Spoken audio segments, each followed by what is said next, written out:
Morning বন্ধু। চা খেতে বসলাম আমরা দুজনে। অনেকে আবার চা করে ছাঁকছে। তো আমাদের একটু ইচ্ছে হলো যে আমরাও মাঝে মাঝে চা খাওয়াটা তো বলতে পারি, কারণ আমাদের সব কাজকর্ম সেরে, বৌদি রান্নাঘরের কাজকর্ম সেরে আমাদের কিন্তু চা পর্ব চলে এবং অল্প কিছু গেঁজ হয়। হ্যাঁ, সেটা আধ ঘন্টা 40 মিনিটের। তারপর কাজের লোক আসা ফাঁসা এইসব যা দৈনন্দিন রুটিন আছে। তো চা খেতে বসা, চা কেক রেডি বৌদির হাতে। তো সেটা আমরা খাবো। তো সবাই যখন ডেলি ব্লগে সেগুলো ইউজ করে, আমরাও একবার দেখি যদি আমরা সেটা করি, সব সময় করি, কিন্তু ওই আর কি এইরকম ভাবে বসে তো সময় হয় না যে তোমাদের সঙ্গে একটু গল্প করার বা কিছু। আর আমাদের ভিডিওটা বড্ডই অল্প সময় দিতে হয়।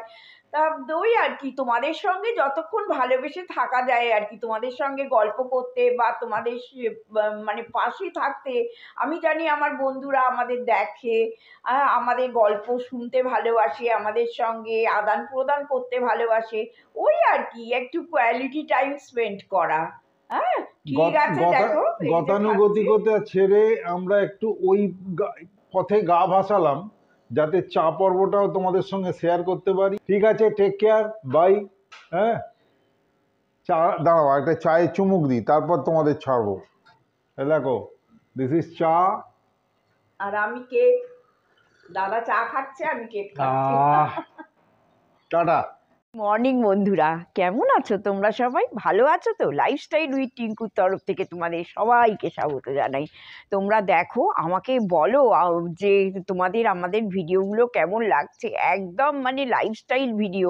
আমি সারাদিন যেটা করি আমি তোমাদের সঙ্গে সেটাই শেয়ার করার চেষ্টা করি। কারণ দেখো, আবার নানান রকমের একটু ঘুরতে গেলাম, সেই ভিডিও তোমাদের দিলাম। আবার যাবো জানো ঘুরতে, তা তোমাদের দেখাবো। সুটকেসটাও গোছানো হয়নি। দাদা প্রচণ্ড বকাবকি করছে যে আর কবে গোছাবে, আর কবে গোছাবে। কিন্তু আমার ওই যে তোমাদের আগে বলেছি, সুটকেস গোছাবার কোনো ইচ্ছে কোনো সময় থাকে না।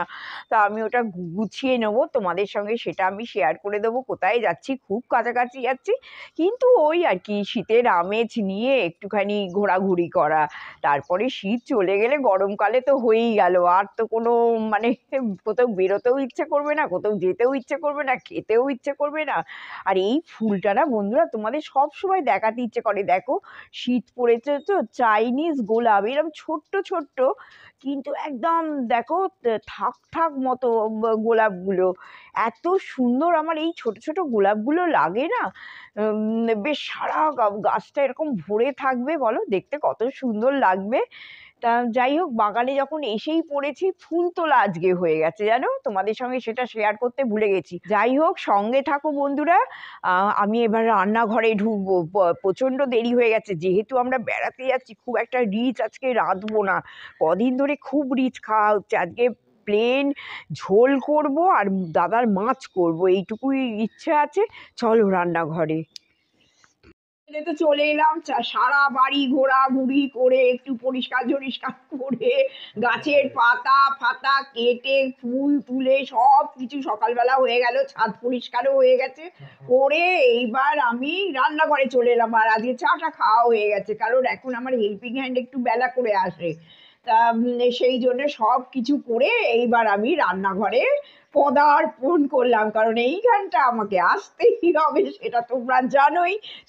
তোমাদেরও যেতে হয়। আর যেহেতু আমি মঙ্গলবার বেড়াতে যাচ্ছি, মানে এই ভিডিওটা তোমরা মঙ্গলবার পাবে, আর আমরা কিন্তু মঙ্গলবার ভোরে বেরিয়ে যাচ্ছি। ওই জন্য দাদা বললো একদম দেখো, ফুলকপি, এই শিম, বেগুন, আলু এইসব দিয়ে একদম মানে পাতলা ঝোল করব। আর দাদার এইখানে আছে দেখো, এই যে দাদার এখানে আছে গুড়জাউলি মাছ, 2 পিস পড়ে আছে। গুড়জাউলি মাছের ঝাল করব। আর একটাও জিনিস হচ্ছে, এই দেখো একটুখানি বেশি দুধ ফ্রিজে জমে গেছিলো জানো, যেহেতু চলে যাব ওই জন্য একটু ছানা কাটিয়ে রেখে দিয়েছি। তা আমি যেহেতু মাছ একদমই খাই না, তোমরা তো জানো, তা সেই জন্যে এই ছানার একটু ইচ্ছা আছে আজকে ডালনা করব, তাহলে আমার দুবেলা হয়ে যাবে, দাদাও একটু খেয়ে নেবে। এই করে আজকে মিলিঝিলি করে সংসার মানে রান্নাটা সেরে নেবো। আর তোমাদের আর ঝোল টোল কি দেখাবো বলো তো, এ তো তোমরা রোজ নিত্য নৈমিত্তিক করো। তবে হ্যাঁ, এই ফুলকপি শিম বেগুন দিয়ে ঝোলটা খেতে খুব ভালো লাগে। আর একটু বড়ি থাকবে, ধনেপাতা টমেটো তো আছে। এই যে ওপরের ফ্রিজ থেকে পুরো এক গাদা টমেটো নিয়ে চলে এসেছি, কারণ টমেটোগুলো নিচে আর টমেটো নেই, ফ্রিজ থেকে এনেছি। টমেটো দিয়ে একটু ঝোলটা করব, করে তারপরে কেমন দেখতে হয়েছে সেটা নয় তোমাদের একটু পুরো রান্না ফান্নাগুলো করি, আর এই ছানার ডালনাটাও করি, করে তোমাদের রেসিপি দেবো না, এই একটু আধটু হয়তো ছানার ডালনাটা তোমাদের সঙ্গে শেয়ার করে দেব। আর তোমাদের ফাইনাল লুকটা দেখিয়ে দেবো যে আমি এই রান্না করলাম। নিত্য নৈমিত্তিক মানে আমাদের যেমন মধ্যবিত্ত ফ্যামিলিতে জীবন কাটে আর কি, সেইভাবেই কাটাচ্ছি। একটু দাদা বৌদির পাশে থেকো, ভালোবেসে থেকো, তাহলে আমরাও একটু চলতে পারবো। অনেক কষ্ট করছি গো, অনেক চেষ্টা করছি যাতে ভিডিওগুলো ভালো করে দিতে পারি, যাতে তোমাদের একটু ভালো লাগে, তোমরা একটু আমাদের সাবস্ক্রাইব করে পাশে থাকো।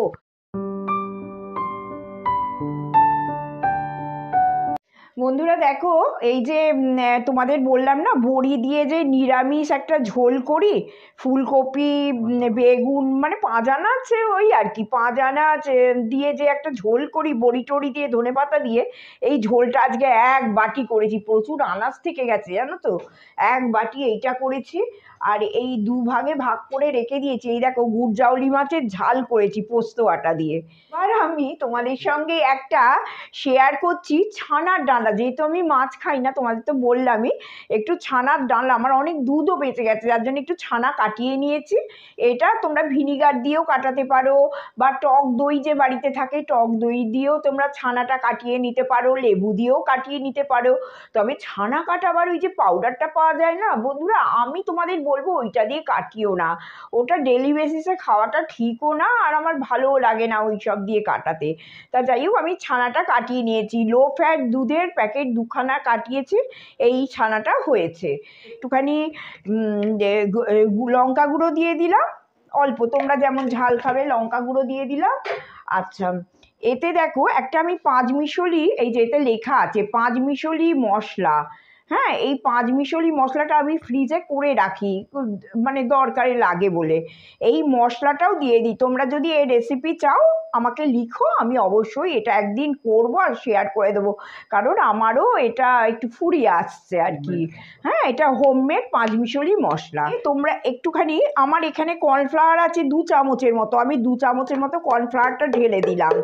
এইবার এতে তোমাদের যদি বাড়িতে কর্নফ্লাওয়ার না থাকে তাতেও কিছু এসে যাবে না, এটাতে তোমরা একটুখানি ময়দা দিয়ে দিতে পারো, ময়দা দিয়ে এটা করে নিতে পারো। আর অল্প নুন মিষ্টি এতে তো পড়বেই।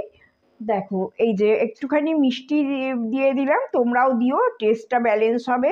অল্প একটু মিষ্টি দিয়ে দিলাম, আর অল্প করে নুন দিয়ে আমি এটা ভালো করে একটু মাখিয়ে নেবো।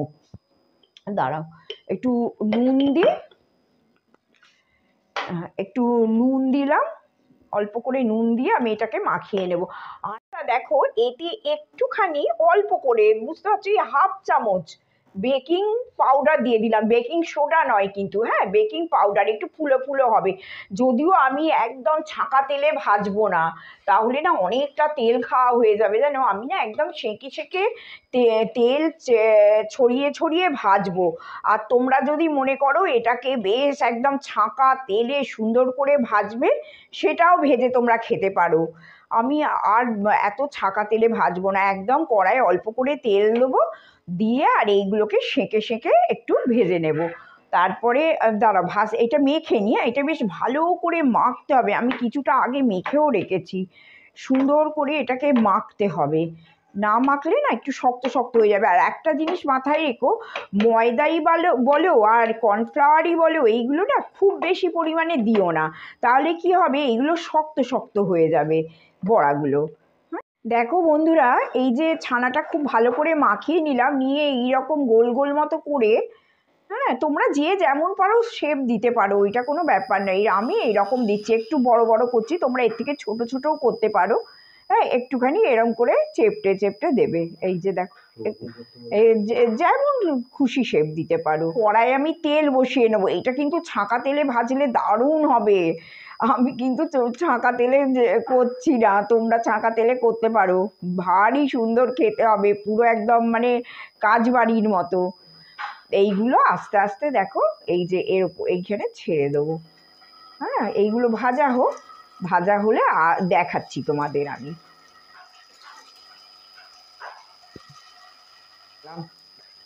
বেশি তো হয়নি, 2 প্যাকেট দুধ আর কি, আর আমি একটু বড় বড়ও করেছি। অনেকে দেখি খুব ছোট ছোট এইগুলো করে, আমার তো দুটো লোক, কে খাবে বলো না, গোচ্ছা ছোট ছোট করেও লাভ নেই।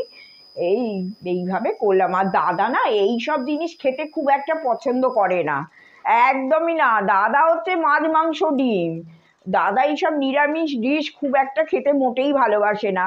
আর দেখো, দাদা খায় না বলে বেশিরভাগটাই মাছ মাংস ডিম এইসব দিয়েই হয়। কিন্তু আমি যেহেতু একটা নিরামিষাশী লোক, আমার তো একটু ইচ্ছে করে বলো খেতে, আর নিজে না করলে তো আর কেউ খাওয়াবার নেই, আমার মাও নেই, কেউই নেই, নিজেকেই করতে হবে, নিজেকেই খেতে হবে। হ্যাঁ, শুধু আমার ওপার প্রান্তে প্রচুর বন্ধু আছে, তারা অনেক আমাকে ভালোবাসা দেয়, শেয়ার করি, ভালো লাগে কাজকর্মগুলো করতে। তোমরাও একটু একটু যদি বৌদির কাছ থেকে কিছু শিখতে পারো, জানি তোমরা এগুলো সবাই করো, কিন্তু তাও আর কি নিজে যেটা করি তোমাদের সঙ্গে আমার লাইফস্টাইলটা শেয়ার করে দিই। চলো বন্ধুরা, দেখো অল্প তেলেতে আমি এই ছানাগুলো বেশ মচমচে করে ভেজে নিলাম, মানে অল্প তেলে যতটা মচমচে করে ভাজা যায়। তারপরে ঠান্ডা হতে তো এগুলো শক্ত হয়ে গেছে। তোমরা যদি বেশি তেলে করো, সে তো আমি আগেই বললাম, তোমরা বেশ মচমচে করে ভেজে নিতে পারো। এইবার আমি তরকারিটা মানে ছানার যে ডালনাটা করছি আমি, সেটা তোমাদের সঙ্গে শেয়ার করে দিচ্ছি। এই দেখো, মানে যেদিন নিরামিষ দিন না, সেদিন খেতে খুব ভালো লাগবে, আর একটু বেশি ছানা হলে তো আরোই ভালো হতো। যাই হোক, আমার 2 প্যাকেট দুধে করেছি। আমি একটু তেল দিয়ে দিলাম। এবার তেল দিয়ে এতে আমি দেখো একটু জিরে ফোড়ন দিলাম। হ্যাঁ, তোমরা সবাই করো, কিন্তু করছি তোমাদের সঙ্গে শেয়ার করছি। এই যে একটু জিরে, একটু সামনে এসে দেখাও বন্ধুদের। একটু জিরে ফোড়ন দিয়ে দিলাম। এবার জিরে ফোড়ন দেবার পর জিরেটা বেশ একটা গন্ধ ছাড়বে। এইবার আমি অল্প করে একটু আদা দিয়ে দিলাম। দেখেছো, আমি কিন্তু বেশি তেলে করছি না বন্ধুরা, যেহেতু আমাদের বাইরে আরাম, তোমরা তো জানো আমি খুব অল্প তেলেই করি। আর এতে একটু টমেটো আর আদা দিয়ে দিলাম। আর এখন তো শীতকাল, এখন তো কড়াইশুঁটি সব সময় থাকবে। হ্যাঁ, একটু কড়াইশুঁটিও দিয়ে দিলাম। আচ্ছা, এরপরে একটুখানি একটু হিং দিয়ে দিলাম। নিরামিষ তরকারিতে একটু হিং দিও, খেতে খুব ভালো লাগে। হ্যাঁ, এবার হিং দিয়ে এটা একটু নাড়ানাড়ি করি। হয়েও গেছে মোটামুটি, অল্প জিনিস তো, বেশি সময় লাগবে না, মানে আদার গন্ধটা চলে গেলেই তুমি এবার। আর তোমরা তো জানো যে আমি সব আলু ঠালু দেখো এরকম সেদ্ধ করে রেখে দিই প্রেশারে, একটা সিটি দিয়ে রেখে দিয়েছি। এবার এইটা মোটামুটি হয়ে গেছে। এরপরে আমি কি করব, একটু লঙ্কা গুঁড়ো দেবো, তোমরা যেমন ঝাল খাও একটু লঙ্কা গুঁড়ো দিলে, একটু হলুদ গুঁড়ো দেবো, এই যে একটু হলুদ গুঁড়ো দেবো। হ্যাঁ, অল্প করে, কিন্তু হলুদটা বেশি না, একটু হলুদ গুঁড়ো দিলাম, দিয়ে আর এটা মোটামুটি কষানো হয়ে গেছে। হ্যাঁ, এরপরে জিরে গুঁড়ো কিন্তু আমি দিচ্ছি না, তরকারিটা একটু কালো কালো হয় আর কি। তা এই আলুগুলো এর মধ্যে আমি দিয়ে দিলাম। এই যে আলুগুলো এর মধ্যে আমি দিয়ে দিলাম, দিয়ে একটু কষে তারপরে জল ঢেলে দেব। আর জল ঢেলে দিয়ে আর কিছুই করার নেই, একটুখানি গরম মশলা দেবো আর একটু ঘি দেবো, তাহলেই এই তরকারিটা আমার হয়ে যাবে। করে আস্তে আস্তে ওপরে না ছানাগুলোকে সাজিয়ে রাখতে হবে। বন্ধুরা দেখো, এখানে ছেড়ে দিলাম, লাস্ট ফিনিশিং তোমাদের দেখিয়ে দিলাম। দেখো, ছানার ডালনা রেডি, তোমরাও করে খাও, এনজয় করো, আর লিখতে ভুলো না কেমন লাগলো। হ্যাঁ, টাটা।